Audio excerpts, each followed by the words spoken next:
Olá pessoal, a professora Cremilda, estou aqui de volta para falar com vocês nessa aula remota que nós estamos tendo devido à quarentena de coronavírus, e hoje a gente vai falar sobre a introdução à visão psicanalítica e assistência de enfermagem dependentes químicos. A gente sabe que dependência química é um mal que assola a humanidade, que é pior nos grandes centros e que é uma tentativa do indivíduo de buscar um prazer, uma satisfação imediata, uma fuga de algum problema, uma fuga da realidade, né? No Brasil, a enfermagem não era reconhecida como profissão, era exercida por leigos, voluntários, que exerciam suas funções nas santas casas, onde eles eram treinados informalmente, ensinados informalmente pelas freiras.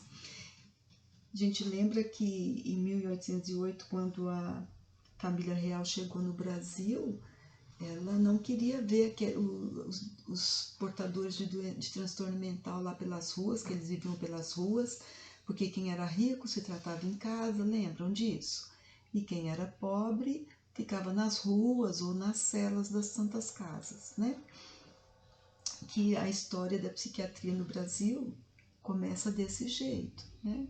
Em 1890, então, no Rio de Janeiro, foi criada a Escola de Profissional de Enfermeiros e Enfermeiras da Assistência a Alienados. Então, tinha sido construído o Hospital de Loucos, o hospício, o primeiro hospício do Brasil, que depois virou Hospital de Alienados, e daí precisava pessoal treinado para cuidar. Daí abriu a Escola Profissional de Enfermeiros e Enfermeiras. A escola então surgiu, né, com essa orientação, formar profissionais para atuar nos hospitais psiquiátricos. Então a origem da enfermagem no Brasil está diretamente ligada à instituição psiquiátrica e subordinada à medicina. E sempre, né, a assistência ao dependente químico fez parte da psiquiatria. Em 1890, a Declaração de Caracas determinou que a atenção psiquiátrica primária em saúde observasse o modelo na comunidade, né? Na carta fala que assim, que os países precisam atender os pacientes psiquiátricos, organizar os serviços locais, atendendo a comunidade que pudesse permitir que esse cidadão convivesse no meio social ao qual ele pertencia. E isso enfraqueceu um pouco essa coisa de hospital psiquiátrico, né?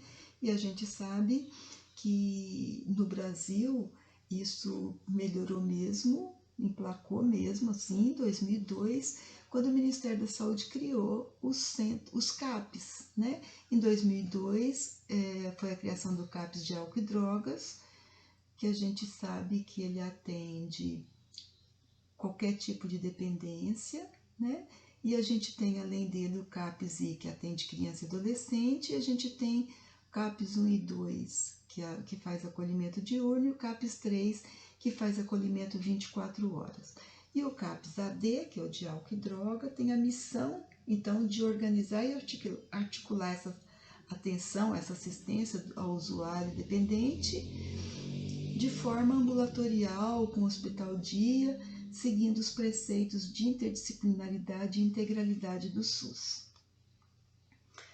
A enfermagem psiquiátrica, então, vive essa transição de assistência dentro do hospital, que tenta conter o comportamento do doente mental, né? E a assistência na rede básica, nos CAPs, que tenta ressocializar o cidadão, né? Ela continua sendo alvo de críticas, né? Reinaldo e Pilon, em 2007, falaram assim que é muito precária a formação do profissional de enfermagem na área de psiquiatria. Eles alegam que as escolas de graduação em enfermagem, na sua maioria, não contempla o processo saúde e doença como determinante determinado pela condição de vida da população, né? E o desenvolvimento de ações coletivas e individuais, e por isso a prática de enfermagem se torna ineficaz. Mas essa priorização que eles defendem, né, já acontece no atendimento da rede pública pelo CAPES, onde todo o trabalho realizado é feito por uma equipe interdisciplinar, de qual formação o enfermeiro faz parte, porque lá tem o psiquiatra, o psicólogo, o enfermeiro, né, e o terapeuta. Então, isso já acontece, embora de uma forma ainda não total, porque não é todo lugar, que não são todos os pacientes que se consegue tratar no CAPES. Quando ele está em surto, por exemplo, ele precisa ser hospitalizado. As pessoas de senso comum dividem as drogas em duas categorias, lícitas e ilícitas. Lícitas, aquelas que podem ser comercializadas, comprar em farmácia, é aceita pela sociedade. E ilícitas, as que são proibidas por lei, maconha, cocaína, crack e outras.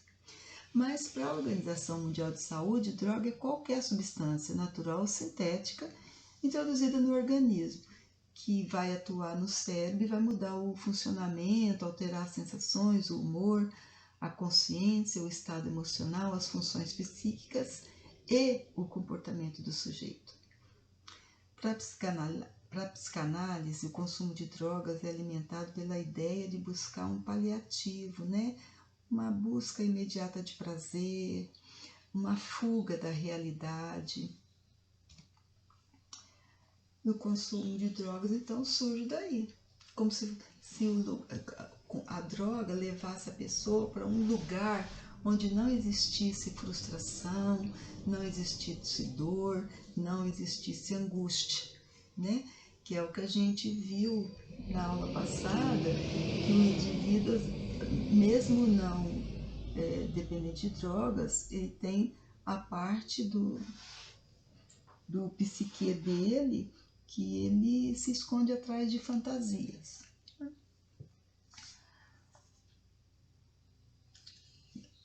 E ao contrário do que o usuário pensa, né, quando ele busca essa forma de prazer imediata e que ele pensa que ele tem controle absoluto sobre isso, ele está enganado, né? Porque ele fala assim, eu paro quando quiser. Não é simples assim, né? A entrada é muito simples, é só adquirir. A saída é dolorosa, é trabalhosa, é até traumatizante, porque o usuário, ele não é usuário sozinho, ele desarticula a vida da família toda, né? A família toda sofre com o usuário de droga. O consumo de drogas é um sintoma de sociedade imediatista, que busca fórmulas mágicas, né? Que não causem dor nem sofrimento.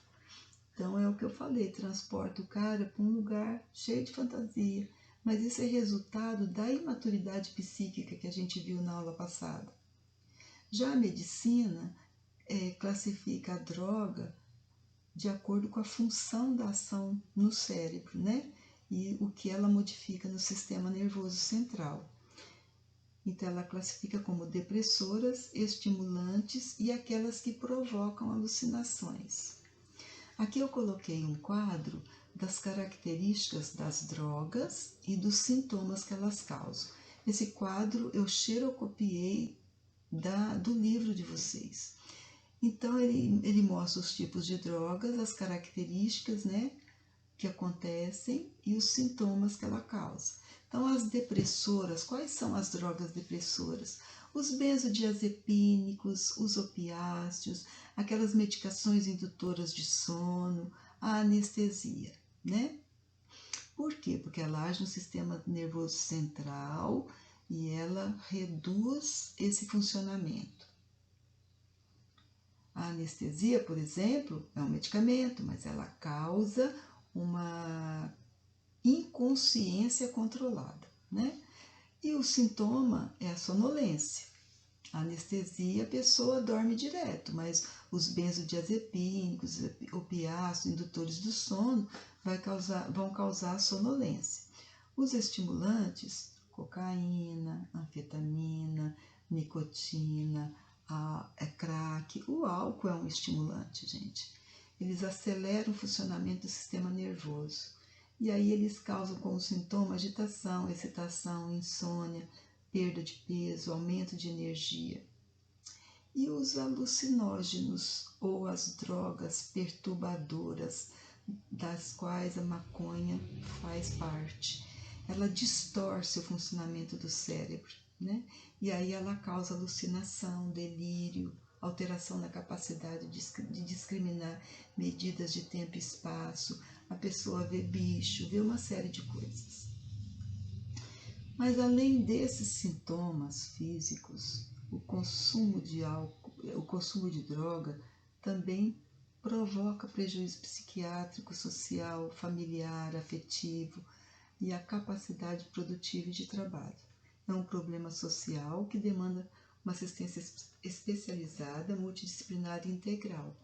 Não adianta tratar só com o psiquiatra, né? Porque o psiquiatra vai dar o remédio, ele vai tomar quando ele quiser, não vai tomar, né? Então ele precisa de ter um acompanhamento psicológico, com terapia. O tratamento dele, do usuário de drogas, é longo e é complexo. É como eu falei, entrar na droga é fácil, porque é só adquiri-la, mas sair é longo e complexo. E para ele ter sucesso, precisa da adesão da família junto, né? A família precisa participar junto com o usuário e a meta deve ser reabilitar esse sujeito, né? E levá-lo, reintegrá-lo na sociedade. Alguns autores diferenciam o uso nocivo da dependência química. Eles falam o seguinte, Petri é um desses autores, ele fala o seguinte: o uso nocivo, o primeiro, é caracterizado pela presença de danos físicos e mentais decorrentes do uso. No entanto, não há presença de complicação crônica relacionada ao consumo, como a síndrome de abstinência, a cirrose hepática, a desnutrição e outras. Já a dependência é identificada a partir de um padrão de consumo constante e descontrolado, uma relação disfuncional entre o indivíduo e seu modo de consumir uma determinada substância, visando principalmente aliviar sintomas de mal-estar e desconforto físico e mental, conhecidos por síndrome de abstinência. Então, ele tenta parar, aí ele entra em síndrome de abstinência, aí ele toma para curar a síndrome de abstinência. Frequentemente há complicações clínicas, mentais e sociais concomitantemente. Então, ele fala que assim, que o uso nocivo vai causar dano, sim, físico e mental, mas não vai causar dependência. Já a dependência, ela é causada pelo uso nocivo, mas por uma pessoa de uso descontrolado. E que essa pessoa, quando tenta deixar, ela entra em síndrome de abstinência, ela toma de novo para melhorar o mal-estar e o desconforto físico e mental. A diferenciação é essencial para o diagnóstico da dependência química, né? E para a obtenção de êxito nos cuidados. O diagnóstico geralmente ocorre na primeira entrevista, que é aquela anamnese inicial, quando o profissional de saúde observa presença indicativa de uso e abuso de substância química, né? Esse contato primeiro deve ser conduzido com clareza, com objetividade, mas de modo simples e amplo. Alguns profissionais, às vezes, aplicam até questionários e escalas, né? Para diagnosticar a existência ou não de dependência química. Porém, alguns sintomas podem indicar esse uso. Por exemplo, presença frequente dos sintomas como depressão, ansiedade, humor instável, né? Uma pessoa que uma hora está alegre, outra hora está muito triste, irritabilidade exagerada, alteração da memória, falta constantes ao trabalho, à escola, a compromissos sociais, alterações na pressão arterial, história de problemas gastrointestinais, história de traumas e acidentes frequentes, queixa de disfunção sexual, tudo isso pode ser indicativo de uso de substância psicoativa, de uso de droga psicoativa. Muitos dependentes químicos apresentam também comorbidade, né? Então, o que é comorbidade? É a coexistência de duas doenças ao mesmo tempo no mesmo indivíduo, né? E a comorbidade vai fazer com que as duas se potencializem. Entre os sujeitos dependentes químicos é frequente o desenvolvimento de transtorno psíquico, como consequência do uso de drogas. E isso dificulta fazer o diagnóstico, porque os sintomas tanto do transtorno psíquico como consequência de uso de drogas e do transtorno psíquico são muito parecidos, né? A dependência química é uma doença crônica, proveniente de múltiplas causas e manifesta-se por meio de um conjunto de sintomas fisiológicos, mudança de comportamento e alterações cognitivas decorrente do uso de substâncias psicoativas, que provocam prejuízos em diversas áreas da vida do sujeito, não só da vida dele, como da vida da família dele. Mas na vida dele é assim, é a dependência, é o afastamento da família, é a irritabilidade, a perda de emprego. Após feito o diagnóstico de dependência química, o passo decisivo para obter êxito é o paciente aderir ao tratamento. A Organização Mundial de Saúde define a adesão como o grau de comprometimento do sujeito, né, que vai ser verificado por meio do comportamento dele adotado frente às recomendações acertadas com o prestador de cuidado. Assim, ele faz como se fosse um acordo, né, de cumprir, de tomar o medicamento prescrito direitinho, na hora certa, não parar, de seguir uma dieta alimentar, mudar o estilo de vida. Então, se o meio que ele frequenta vai propiciar ele ter uma recaída, que ele mude esse meio de frequência, né? De acordo com Bourdain et al., em 2010, poucos dependentes químicos finalizam o tratamento. Eles não conseguem, né, assim, reagir a todos os obstáculos que surgem, enfrentar e vencer todos os obstáculos que surgem durante o tratamento. Um deles é o lapso de memória e o outro é a recaída. A enfermagem, por sua vez, tem um papel importante nesse tratamento, na assistência desse usuário dependente químico, né? A enfermagem, pelo acolhimento, pela abordagem ao paciente, ela consegue fidelizá-lo à instituição de tratamento, né? De acordo com Silva Neto, o enfermeiro atua diretamente influenciando na adesão do tratamento, é o que eu falei.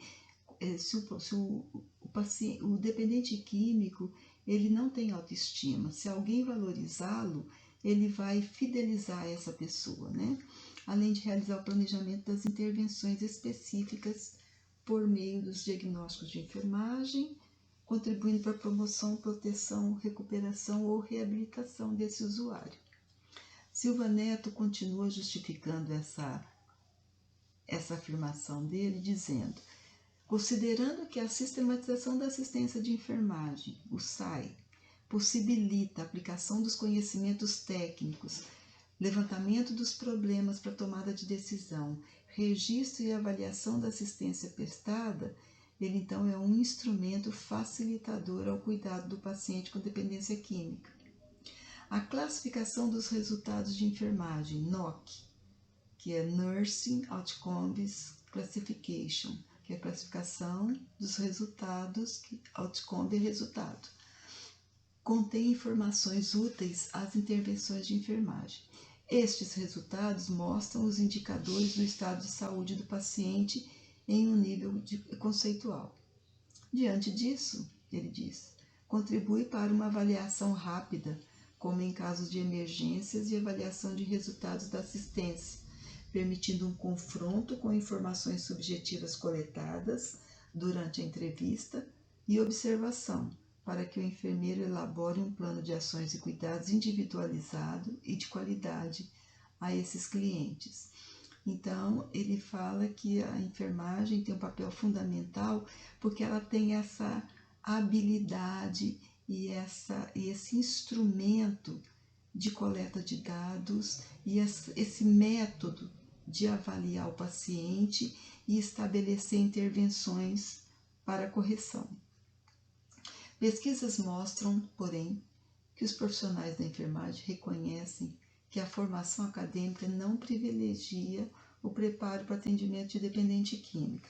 Na verdade, toda essa formação para atender o dependente químico está inserido na especialização de enfermagem em psiquiatria, né? Enfermagem em psiquiatria. Então, o tema não é mesmo abordado na medida necessária na graduação para essa realização eficaz. O que acontece é que muitos recém-formados vão trabalhar nesses lugares e aí sentem essa dificuldade, porque, na verdade, eles não tiveram preparo. E com isso, nós terminamos mais essa aula, né? Obrigada, bons estudos.